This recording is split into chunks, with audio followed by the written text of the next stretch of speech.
Welcome to Parvati அம்மாச்சி சமையல். இன்றைக்கி நம்ம பார்க்க போகிற ரெசிபி என்னென்னா, ஒரு அருமையான சைவ சிக்கன் கறி தொக்கு ரெசிபி. இது நம்ம கிரேவியாகவும் வச்சுக்கலாம், நம்ம நல்லா சுக்கா மாதிரி நம்ம செஞ்சு சாப்பிடலாம். இது சப்பாத்தி, இட்லி, தோசைக்கு ரொம்ப அட்டகாசமாக இருக்கும். சாதத்தோட பிசைஞ்சு சாப்பிடவும் ரொம்ப நல்லாயிருக்கும். வாங்க வீடியோக்குள்ளே போவோம். இந்த சைவ சிக்கன் கறி ரெசிபி எப்படி செய்கிறதுன்னு பார்ப்போம். இதுக்கு முதல்ல ஒரு பவுலில் 1 கப் அளவுக்கு கடலை மாவு எடுத்துக்கோங்க. எடுத்துக்கிட்டு 1/4 ஸ்பூன் அளவு மஞ்சப்பொடி, 1/4 ஸ்பூன் மிளகாத்தூள் சேர்த்துக்கோங்க.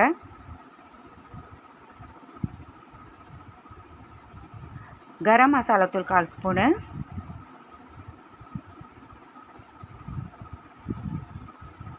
மஞ்சப்பொடி 1/4 ஸ்பூனு, உப்பு 1/4 ஸ்பூனு, எண்ணெய் 2 ஸ்பூனு.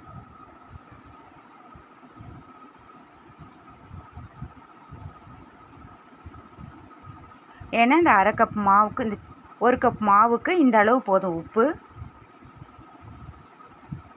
2 ஸ்பூன் ஆயில் சேர்த்துக்கோங்க. சேர்த்துட்டு நல்லா கலந்து கொடுத்துருங்க. கலந்து கொடுத்துட்டு லேசாக ஒரு 2லேருந்து 3 டேபிள் ஸ்பூன் அளவுக்கு தான் தண்ணி தேவைப்படும். கொஞ்சம் கெட்டியாகவே பிசைஞ்சிக்கோங்க.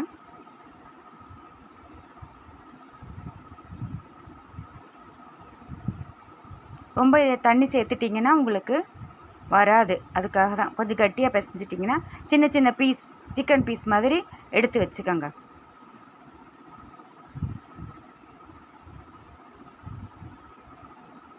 இந்த மாதிரி சிக்கன் பீஸாக எடுத்து வச்சுக்கிட்டு எண்ணெயை காய வச்சுட்டு அதில் போட்டு பொரித்து எடுத்துருங்க.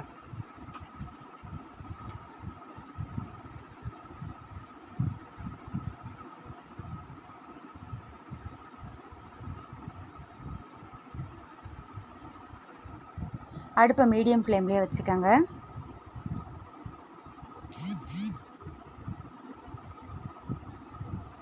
நல்லா வெந்த உடனே கலந்து திருப்பி கொடுத்துட்டு தனியாக எடுத்து ஒரு தட்டில் எடுத்து வச்சுருங்க.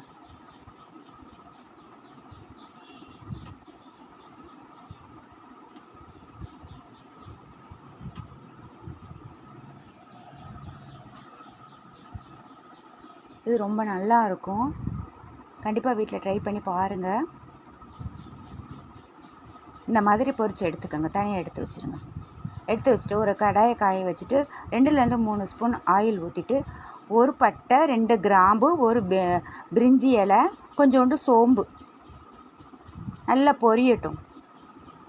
பொரிஞ்ச உடனே நல்லா பெரிய ஒரு மீடியம் சைஸ் வெங்காயமாக 2 வெங்காயம் நான் பொடி பொடியாக நறுக்கி வச்சுருக்கேன். பெரிய வெங்காயமாக இருந்தால் 1 சேர்த்துக்கோங்க.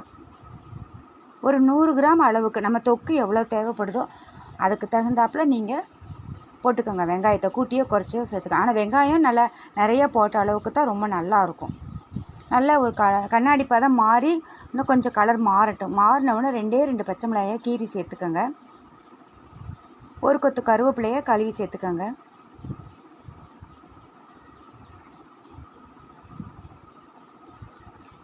ரெண்டு புதினா இலைகள் கண்டிப்பாக சேர்த்துக்கோங்க. ரொம்ப வாசமாக நல்லாயிருக்கும். போட்டு நல்லா வதக்கி விட்டுருங்க.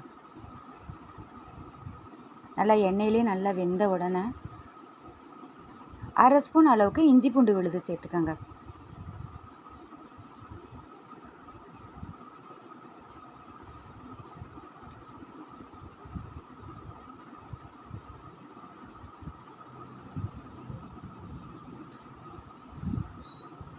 இஞ்சி பூண்டுனுடைய வாசனை போகட்டும்.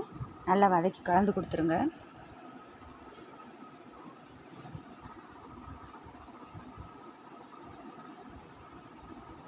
இஞ்சி பூண்டுனுடைய வாசனை போன உடனே 2 தக்காளியை பொடி பொடியாக நறுக்கி அதையும் சேர்த்துக்கோங்க.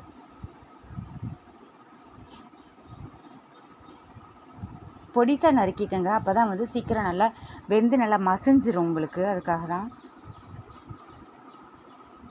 இது மசியறதுக்கு கொஞ்சோண்டு கல்லுப்பு சேர்த்துக்கோங்க. ஒரு 1/4லேருந்து 1/2 ஸ்பூன் அளவுக்கு கல்லுப்பு சேர்த்துக்கோங்க. சேர்த்து விட்டுட்டு நல்லா கலந்து கொடுத்தீங்கன்னா ஒரு 2லேருந்து 3 நிமிஷத்துலேயே நல்லா மசிஞ்சிடும். இந்த அளவுக்கு நல்லா மசிஞ்ச உடனே நம்ம ஒவ்வொரு பொருளாக சேர்த்துருவோம். 1/2 டேபிள் ஸ்பூன் அளவுக்கு தனி மல்லித்தூள் சேர்த்துருக்கேன். ஒரு 1/4லேருந்து 1/2 ஸ்பூன் அளவுக்கு தனி மிளகாத்தூள் அவங்கவுங்க காரத்துக்கு தகுந்தாப்பில் சேர்த்துக்கோங்க. சிக்கன் மசாலா தூள் ஒரு 3/4 ஸ்பூன் சேர்த்துருக்கேன். அது உங்களுக்கு விருப்பப்பட்டால் சேர்த்துக்கோங்க, இல்லாட்டி கரம் மசாலா தூள் கூட நீங்கள் சேர்த்துக்கலாம். போட்டுட்டு நல்லா அந்த மசாலா பொடியினுடைய வாசனையெல்லாம் நல்லா போகட்டும். நல்லா கலந்து கொடுத்துருங்க. அந்த எண்ணெயிலே நல்லா வெந்த உடனே அந்த வாசனையெல்லாம் போயிடும் உங்களுக்கு. போன உடனே இது கொஞ்சோண்டு மஞ்சப்பொடி சேர்த்துக்கோங்க.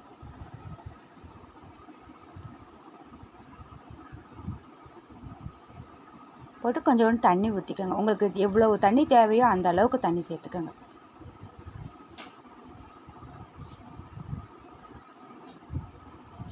போட்டு இதுக்கு தகுந்தாப்பில் நம்ம உப்பு சேர்த்து மூடி வச்சுருங்க. நம்ம கிரேவிக்கு தகுந்தாப்பில் உப்பு சேர்த்துக்கோங்க. ஏற்கனவே நம்ம அதில் வேறு உப்பு சேர்த்துருக்கோம், சிக்கன் பீஸ்லேயும் உப்பு சேர்த்துருக்கோம், பார்த்து சேர்த்துக்கோங்க. மூடி வச்சுருங்க. ஒரு 5 நிமிஷம் நல்லா கொதி வரட்டும். நல்லா ஓரளவுக்கு நல்லா வாசனையெல்லாம் நல்லா போய் நல்லா கிரேவி ஓரளவுக்கு திக்கான பதம் வந்த உடனே நம்ம பொரித்து வச்சுருக்கிற பீஸ்களை அதில் போட்டுருங்க. போட்டுட்டு ஒரே ஒரு சில்லு தேங்காய் துண்டுகளை, ஒரே ஒரு பீஸ் மட்டும் தேங்காய் துண்டை நல்லா மிக்ஸி ஜாரில் அரைச்சி சேர்த்துக்கோங்க.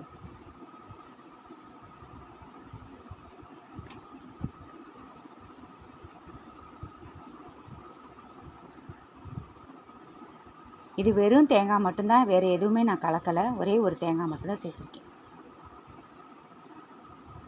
போட்டுட்டு அடுப்பை சிம்மில் வச்சுட்டு மூடி வச்சுருங்க. நல்லா வெந்து தொக்கு மாதிரி வந்துடும். உங்களுக்கு கிரேவி மாதிரி வேணும் அப்படின்னா இன்னும் கொஞ்சம் வற்றின உடனே எடுத்துருங்க. நல்லா தொக்கு மாதிரி வேணும்னா நல்லா ஒரு 5 நிமிஷம் நல்லா கொதிக்க விடுங்க. நல்லா தொக்கு மாதிரி வந்துடும். இது ரொம்ப மல்லி இலைகளை தூவி இறக்கிற வேண்டியதுதான். இது சப்பாத்தி சுட சுட சாதத்தோடு போட்டு சாப்பிட்றதுக்கு அருமையாக இருக்கும். சைவ சிக்கன் கிரேவி தயாராகிடுச்சு. கண்டிப்பாக வீட்டில் ட்ரை பண்ணி பாருங்கள், ரொம்ப நல்லாயிருக்கும். இந்த வீடியோ உங்களுக்கு பிடிச்சிருக்குன்னா லைக் பண்ணுங்கள், ஷேர் பண்ணுங்கள், சப்ஸ்கிரைப் பண்ணுங்கள். மறக்காமல் பெல் ஐக்கானை கிளிக் பண்ணுங்கள். தேங்க்யூ.